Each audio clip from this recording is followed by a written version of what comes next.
We all have a different meaning to what love really is. Some people associate love with pain. Others assume love as a challenge to achieve. Some people think that love is a feeling inside of themselves. And some assume that love is getting it from someone else. So what is love? Hi, I'm Zaben, and I welcome you, beautiful soul, to Intuitive Inspirations.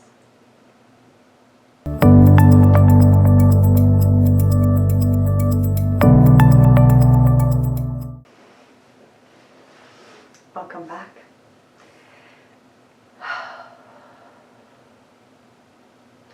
Whatever you define love to be is an accumulation of what kind of love you received and saw when you were growing up.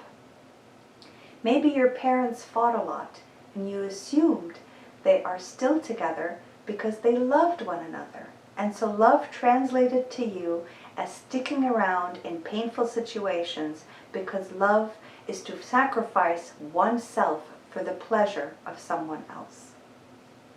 Maybe you as a child were neglected, beaten, humiliated, shamed, ignored, and assumed that if people who were meant to love you the most made you feel this much pain, then that is what love translates to you as an adult.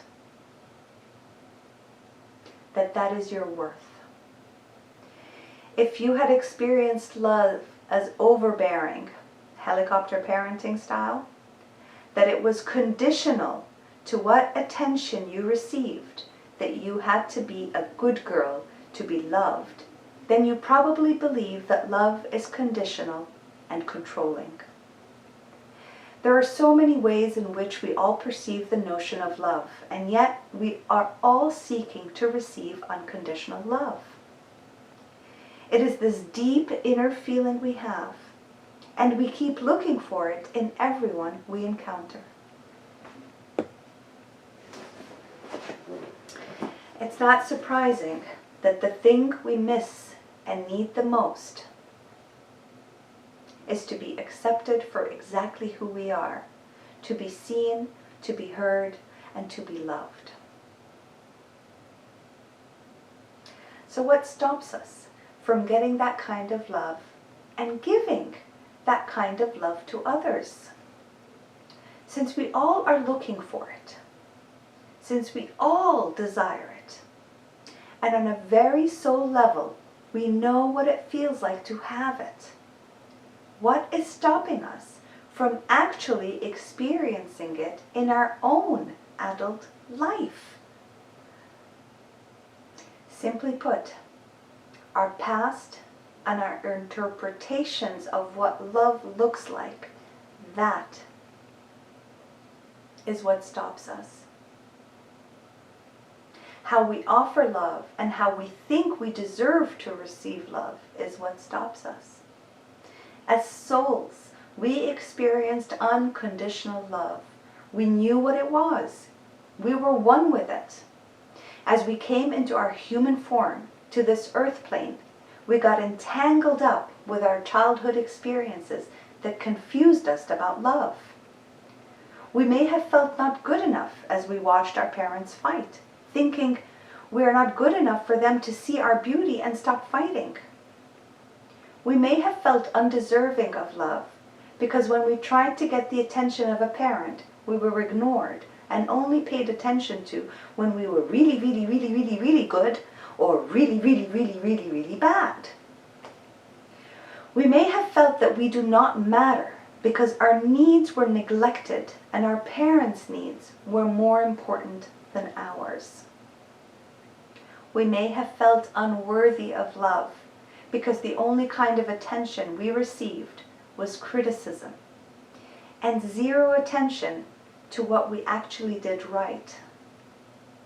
It is an endless list of possibilities. However, those are the realities of most of our lives as children.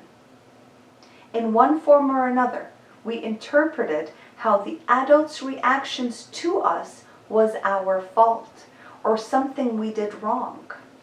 We accepted their projection of their own pains, confusion, and dysfunctions and traumas as our own and lived with them for years on end, as if they were true facts of who we are.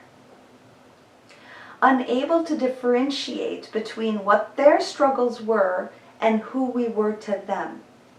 What parents were unable to realize clearly was how every child came as a gift, an opportunity for that family to release their pains, their traumas, and learn how to go back to innocence, trust, and fun through the eyes of their child. Instead, the child grew up believing it was them, their fault, who they are, and what they did was so wrong that caused them so much pain from the adults. They didn't get, what did they do so wrong to get so much pain from an adult? I had to reread that sentence differently because as I type, sometimes words fall out. Okay. Where am I? Okay, where they are. It was never the burden of the child to carry the mistakes of the parents or to identify their worth by the parents' reaction to them. If parents were more aware, they would have come to realize that the unconditional love that they have seeking, thirsting for, desiring for years was being offered to them on a silver platter through their children. It is the closest thing to what unconditional love feels like.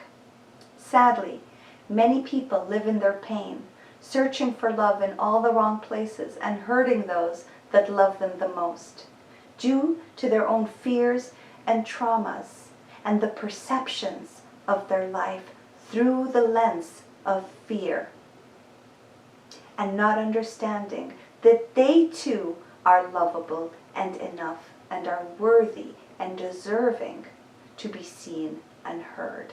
The saddest part is when these children do come as gifts into families.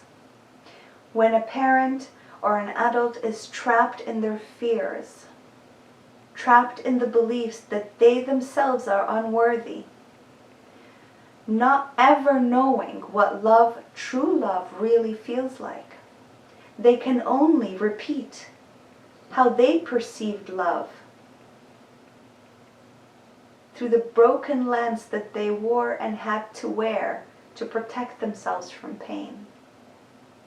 They do not remember what love looks like. They do not know that they are worthy to be loved.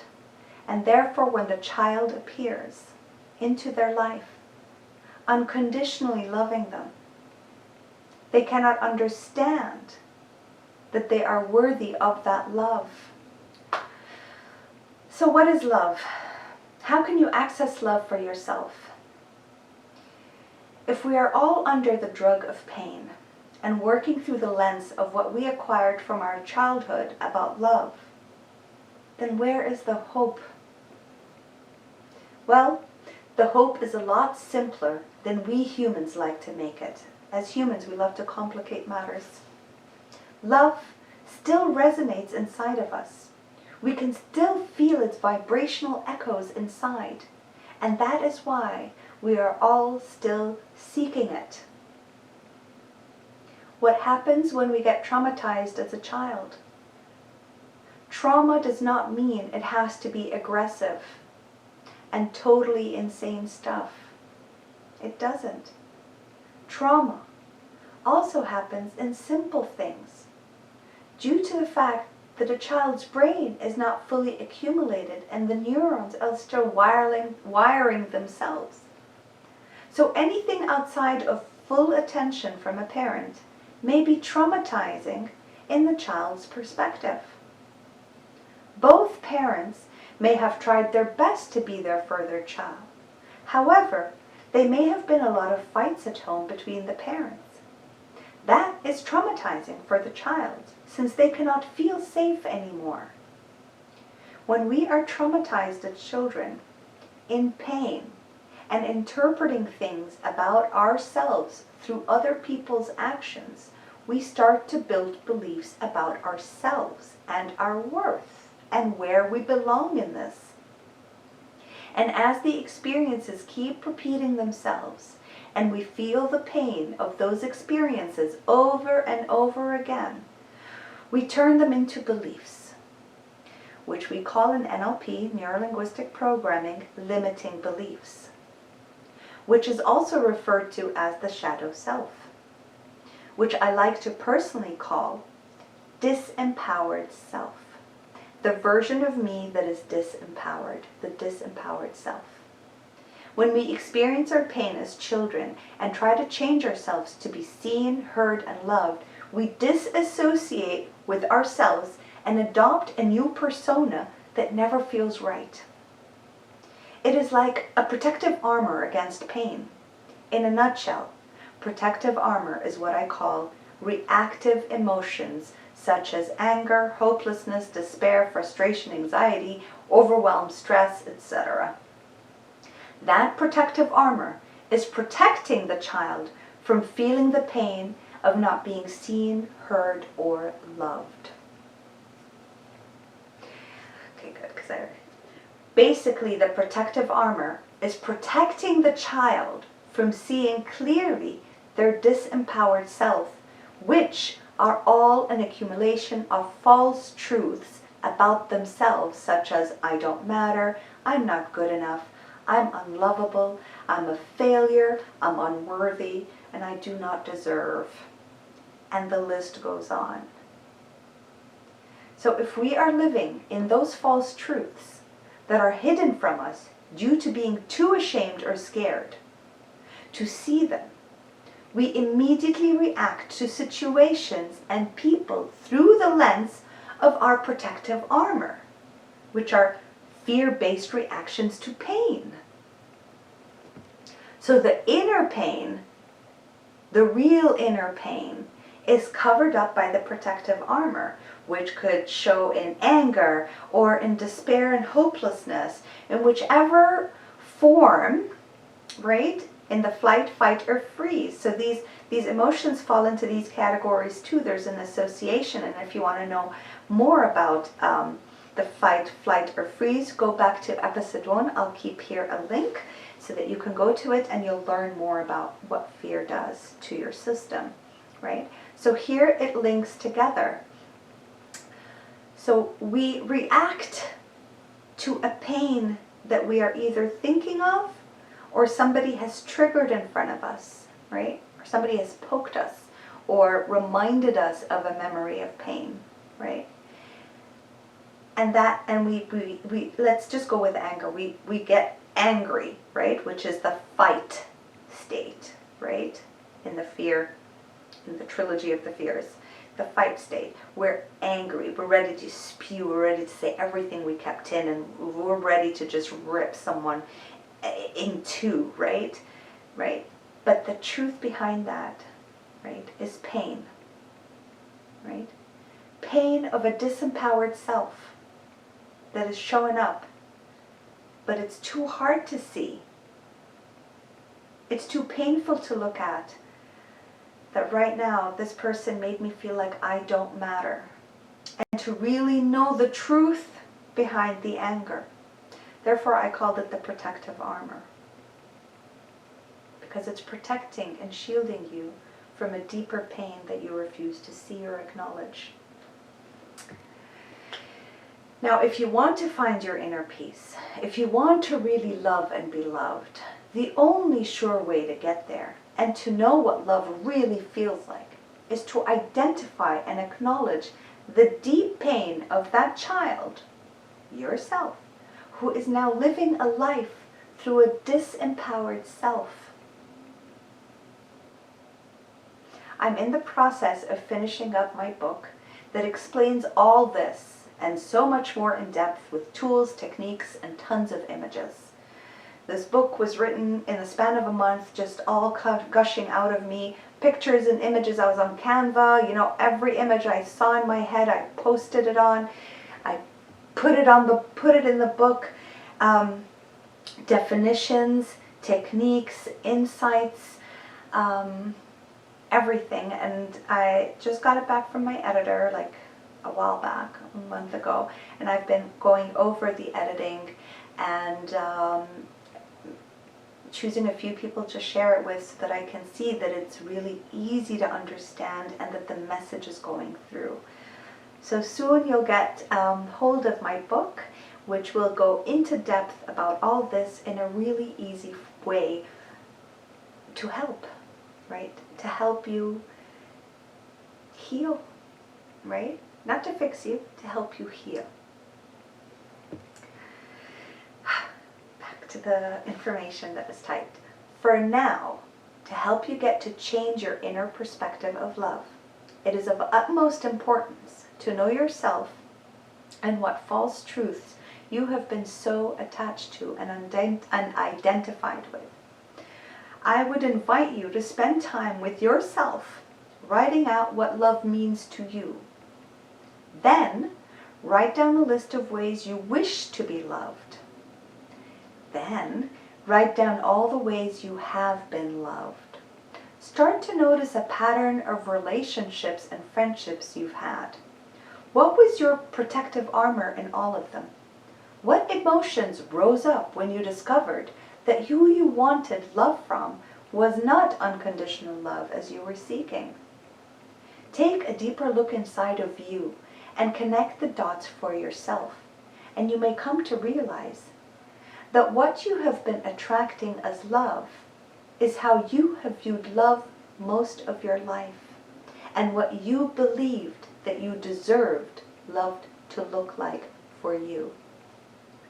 The best thing to do is to acknowledge that you are no more the child seeking love, and that you can offer that love to yourself by acknowledging the pain you have suffered alone most of your life and in your childhood.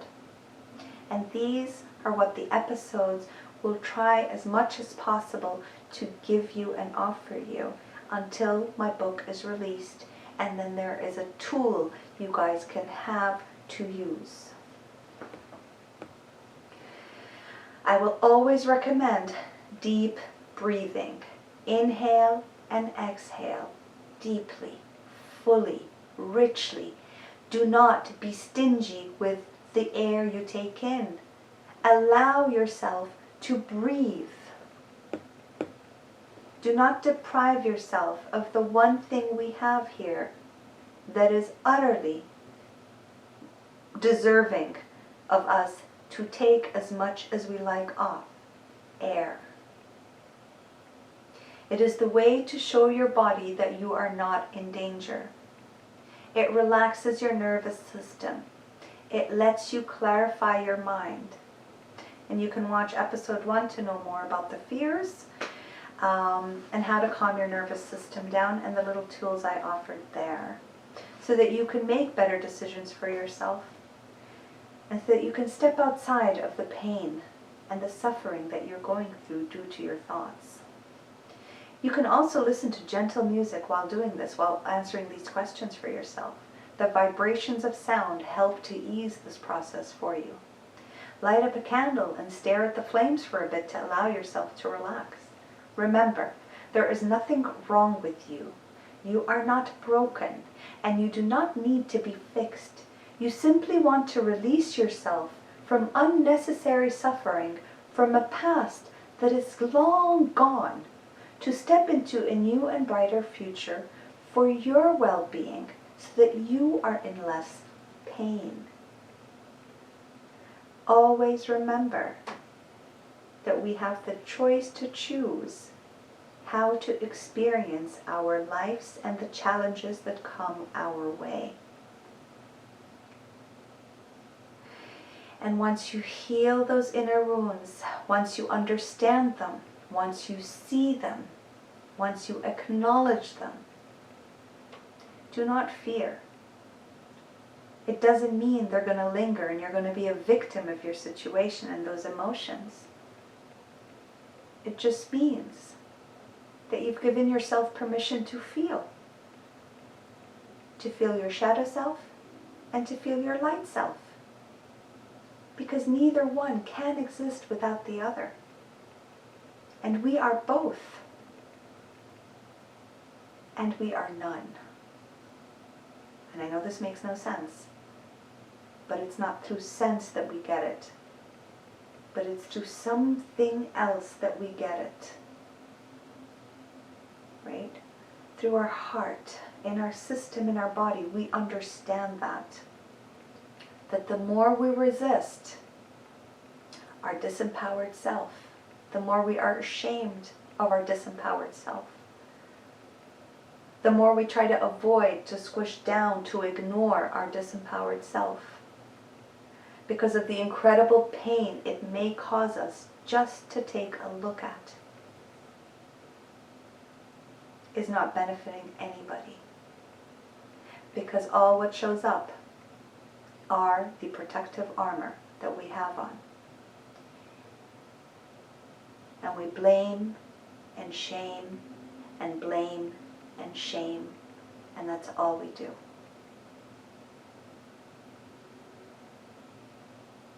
You can't ask somebody to love you. You can't show them how to love you if you don't even know what loving yourself really looks like. And loving yourself means you can also love your disempowered self as you love your empowered self. There is no hierarchy. There is nothing better than the other. They're both of service for you. And your disempowered self will relax, because now you're consciously aware of its presence, and it's no more hidden in the shadows. Which basically was one of the reasons I chose to start calling it the disempowered self, because shadow self seemed too dark and too ugly and something scary to look at. But a disempowered self is a completely different matter. Right? Take care, and I'll see you on the next episode. Do not forget to leave your comments if you have any questions, and I'm looking forward to hearing from you. Bye.